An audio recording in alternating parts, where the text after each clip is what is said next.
actually working on creating a community of real inclusion. People with disabilities don't always have an easy time making their way through the world because of their challenges and limitations. So as an agency based here in Keene, Texas, we started working back in the early 80s to create what we called the first group home living. The state of Texas had actually allowed for individuals, private companies, to develop group home living situations and provided funding for that. Now, a lot of people would want to know why somebody with a disability would want to live in a group home. Anybody here ever been 16? Wait a minute, I didn't see any hands go up. Let's try this again. Anybody here ever been 16? Anybody here ever had a 16-year-old child? Okay, so is that a fun year? That doesn't change just because a family member has a disability. It's a very challenging time for families, and it's also a thing that happens with moms and dads that's revolved around guilt. We always hope the best for our kids. We always hope that they're going to grow up and do everything we want to. When a family receives the information that their child is going to be disabled, that changes the game. It also changes their outcome and the possibilities that they will have as they go forward in life. So I have a dream. My dream is that people, no matter their ability, will be able to live and thrive in the community of their choice. And that actually started for me 10 years ago. But in the 1980s, it started with a group of individuals who purchased a home, developed the plan to work within this program that the state provided to open a group home in Cleburne, Texas. One of my favorite quotes from the Declaration of Independence is life, liberty, and the pursuit of happiness. It actually, if you go and Google the most famous, it comes up as the most famous, because we all want to be able to have our life, our liberty, and to pursue the things that make us happy. Like I said before, when a family has a diagnosis with somebody with a disability, it's not always easy to do that.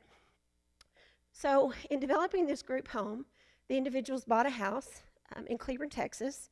They went through all the state licensing, got everything done, and then as they approached the city to actually achieve the certificate of occupancy to open and start operations, they found that there were actually 14 people in the neighborhood who'd signed a petition that said, we don't want those people in our community. This breaks my heart a little bit, but it also shows the human spirit, because the people that were actually owning the first group home just took on the fight. They said, we're going to keep fighting for the individuals we're going to serve, and they did. One of the funny things is that one of the owners of the original home actually lived here in Keene, Texas. And so she gave up her private home for those first individuals that were waiting for the home in Cleburne to open. And it's blank here. She gave that home up, and the organization started. So that led to a state case fighting the city of Cleburne against the Cleburne Living Center, and eventually ended up with the United States Supreme Court, where, of course, we won. It's a precedent-setting case that's cited all over the United States. Cities and even organizations cannot discriminate against somebody who live in their community just because they have a disability. We're very proud of that. And it was a unanimous decision. Going forward, as we've started developing this organization, we've actually grown past just one group home, and we're about to open our 16th. We serve about 150 individuals in our community every day, supporting them with community jobs, work skills, fun, do a lot of fun stuff, and anything and everything to improve their quality of life. We teach them about volunteering, because the important part about being in your community is also playing a vital role in your community. So they volunteer here at the Southwest Adventist Disaster Center, helping to put together disaster packs. They volunteer at Town Hall Estates, visiting people who are older and don't always have a lot of company.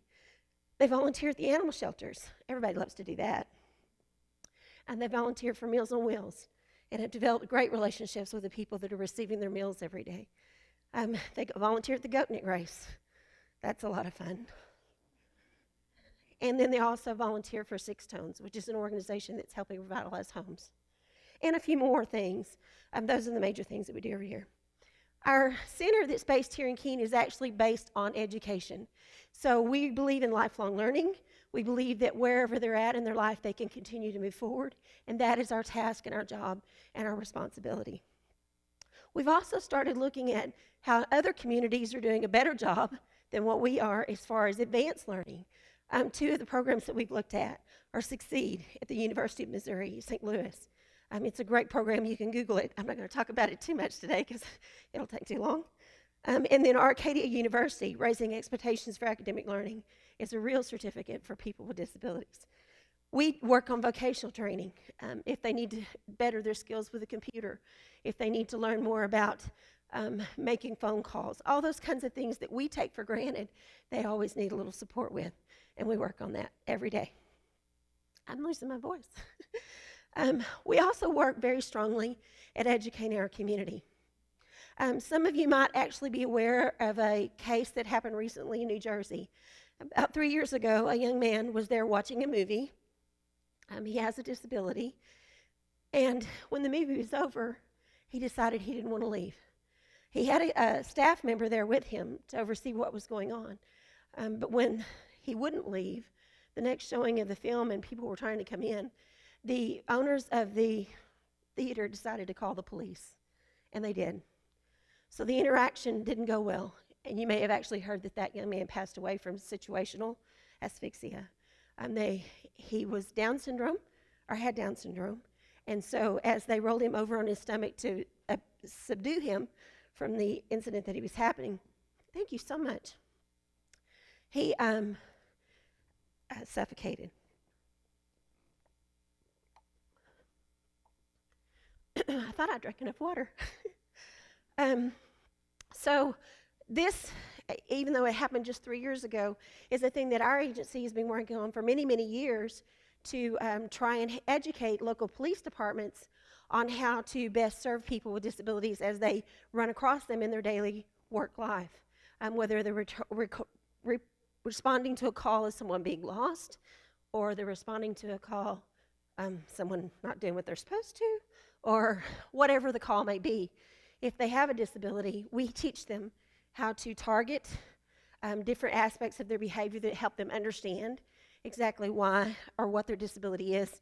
And then we also give them keywords on ways to help get them past the situation and maybe even resolve it by finding the people that can help them do that. Some of the fun things that we get to do, we got to teach one time Canadian Mounted Police. They didn't have their horses, so they weren't really mounted that day. But we're really excited that we now can say we've trained people internationally on the best practices for police officers intervening with somebody with a disability. We also believe really strongly that everybody kind of gets up when they start talking about themselves, even me, as you saw on my screen. It tells you who I am by what I do. And so many times people with a disability are the last people we think of whenever we're looking to fill a position. And I maintain that it's really easy to find any kind of a thing in your job, in your community, in your church, where somebody with a disability could actually thrive, even if it's just a few hours a day, if given the opportunity. They love to work, and they make really loyal and grateful employees. I've listed some of the jobs that clients that we have actually have here in our community. My favorite, and don't tell anybody I said this, they'll put it on TV or anything, is Papa Murphy's. The owner of Papa Murphy's is Patrice Richter, and she actually had a history of working with people with disabilities in a school district at one time. So as she got ready to open her business, what she decided to do was to look at jobs and maybe break them down into smaller things than a 40-hour week and figure out how people with disabilities could fill them. And she's done that. She has one of our clients working there, and she also has a young man that loves to do shakerboard. How many of y'all have gone by the corner of H-E-B and seen the gentleman out there trying to get you to come by Papa Murphy's Pizza? There's only one problem with that. Recently, there was a lady that thought that Patrice and Papa Murphy's was taking advantage of this young man by making him stand on the corner and shake that board. If she had just stopped for a minute instead of coming to the restaurant and screaming at the owner and asked the young man what he thought about it, He loves his job. He loves that he can help make the sales of his store go up. He loves that he's a part of the team, and he loves his boss. And she doesn't make him go down to the corner. Some days he comes by and says, can I go do the shaker board? Because he loves to be a part. We all do. And it's a great thing for him to do. We also facilitate a lot of fun, which we don't talk about a whole lot because, we have to get people to donate to do that. So this is the wrong forum for that. But if you ever have $1 million check laying around that you want to get rid of, I'll give you my card. Because we're always trying to serve more and more people. I did bring a special guest to talk for a part of my talk today, who has been a recent client of ours. But as we talked about earlier, I have a dream. I have a dream that people with challenges will be able to live and thrive in the community of your choice. I'd like to introduce you to Alex Wilson because he has a dream and he's going to share about that too.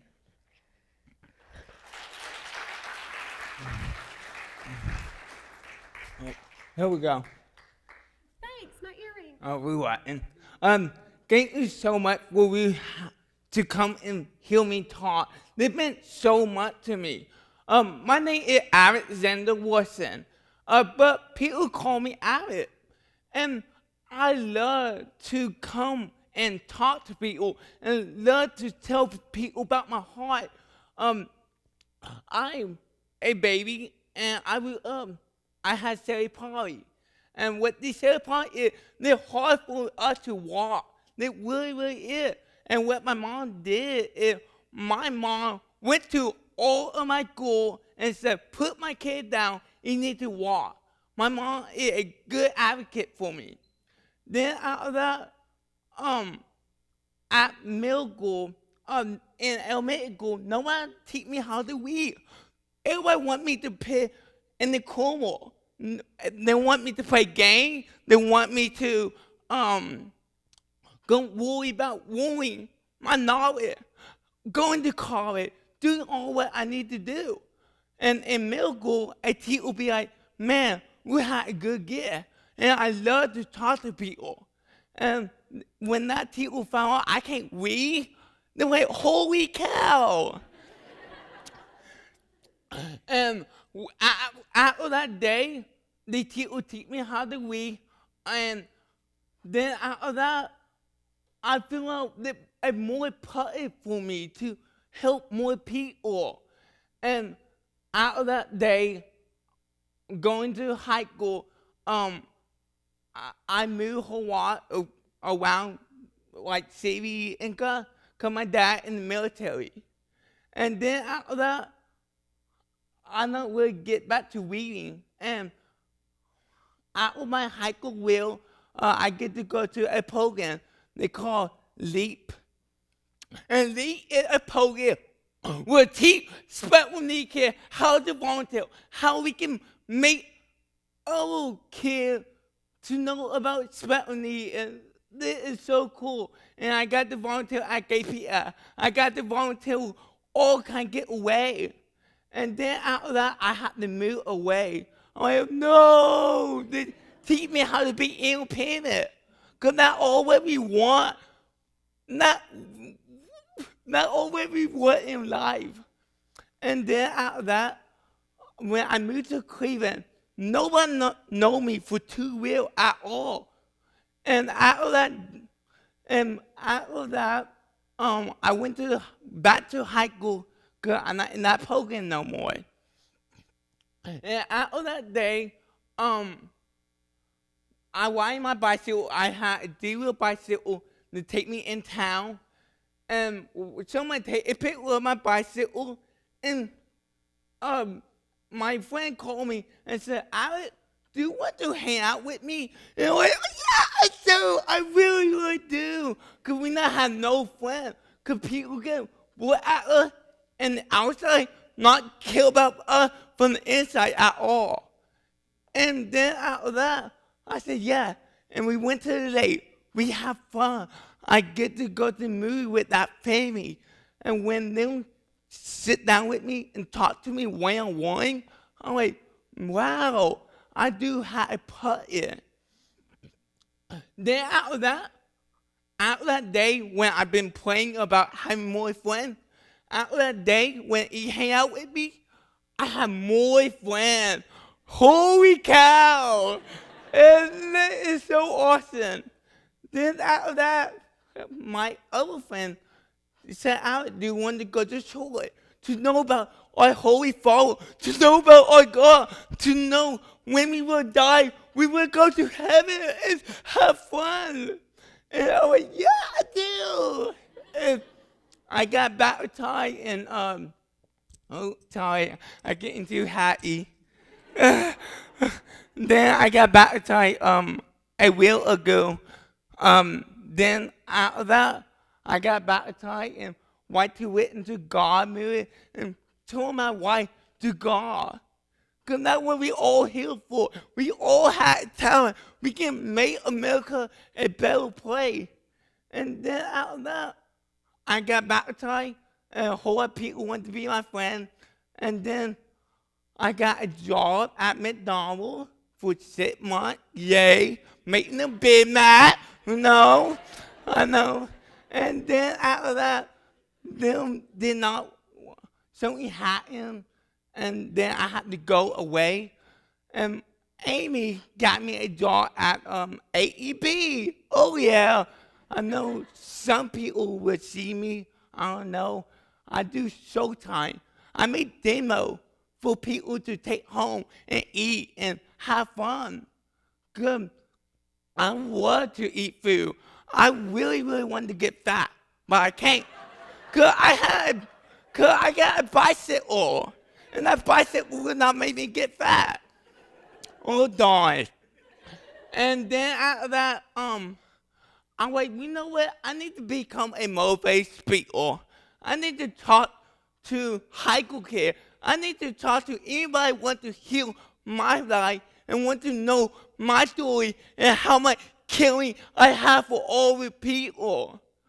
Because we will all have to get. I love to motivate them.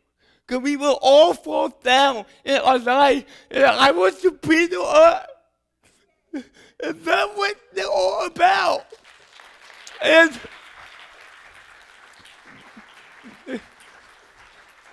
then out of that, Amy Gallo taught me, oh, I can become a motivated people. And I went to Dallas to get my license to become a motivated speaker. Then out of that, I'm going to build my website, but Pam Masters got me to be on a radio show. And then I signed up for the ACCL, what is that called? CLA, help special needs kids to be independent. And get what I get in that month? I get in my own apartment. Yay! I've been wanting to live by myself for 2 years, and then gave me the opportunity to live by myself. And then out of that, I want to do even more. And I'm writing a book, and they call Special Ed Had a Voice. And people be like, I don't really want to know that book. And they had to have a hook on it. And they said, open with eye, open with heart. I had a good message to tell you all. We all special need in our own way, but some people had it from the outside, but we all had something wrong with us from the inside. And they would talk about my heart, and they would talk about what I do every day. And they're a cool book, and they will be out in March.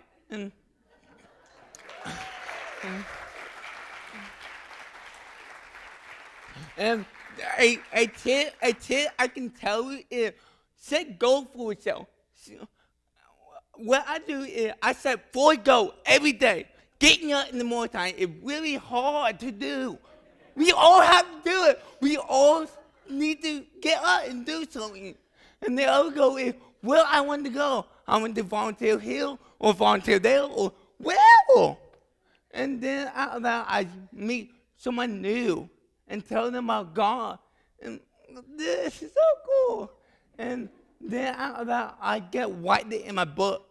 Before it go, I get white my idea to how to be able to give people tools to live in their life.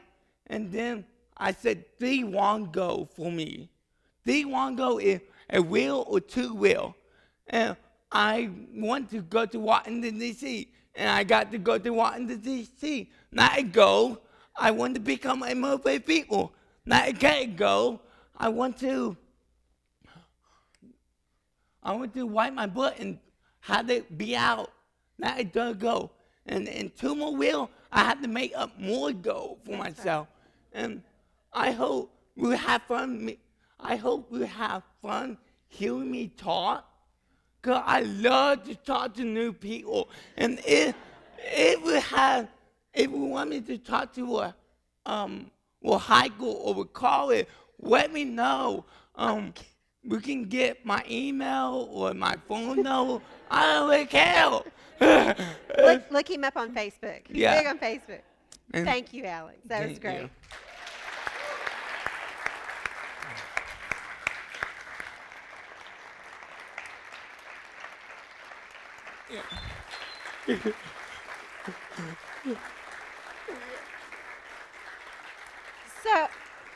So this is my job, making sure that dreams come true for people who deserve to have their dreams come true. I just facilitate a little bit. He really brings all the energy in the work, and he makes it easy. He also is very appreciative for everything we do, as the other 150 clients that we serve every day. As we're building a community of real inclusion, that means that everybody can play a part. And you can look me up on Facebook as well, and I'll hook you up with a great volunteer opportunity, or even just have a discussion about real inclusion and what it means to you. Thank you very much.